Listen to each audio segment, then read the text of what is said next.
ရင်လိုတော့သဘောမကောင်းရေးတော့ကိုပေးတဲ့စေတနာတွေနဲ့ပဲပြန်စော်ကားသွားကြတယ်အားနာတတ်ပါတဲ့အရင်လိုတော့မလိုက်ရောရဲတော့ကိုပေးတဲ့မေတ္တာတွေကိုအစိတ်ခတ်သွားကြတယ်ကိုချင်းစားတတ်ပါတယ်အရင်လိုနေရာတကာလိုက်ပြီးတော့မခံစားရဲတော့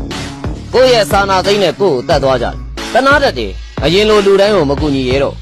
ကိုရဲ့အကူညီနဲ့ပဲဒုက္ခတွေခြံထားသွားခဲ့ကြတယ်မချစ်တတ်တော့ဘူးကိုရဲ့ချစ်တဲ့စိတ်နဲ့ပဲကိုကိုအနိုင်ယူခြင်းကြ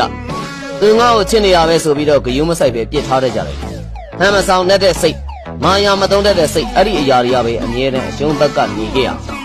အခုတော့လည်းနေတတ်သွားပါပြီကဘာပေါ်မှာတနာစရာအကောင်းဆုံးလူဟာ၅ပါးလားတော့ကိုတနာတတ်လာပြီးတဲ့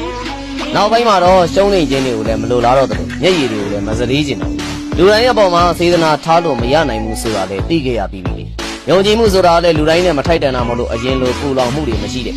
ကိုယ်ပိုင်တဲ့နေရာလေးမှာပဲတိတ်တဆိတ်ကလေးနဲ့နေထိုင်လိုက်တာကိုယ့်အတွက်အကောင်းဆုံးလို့ပဲထင်မိပါ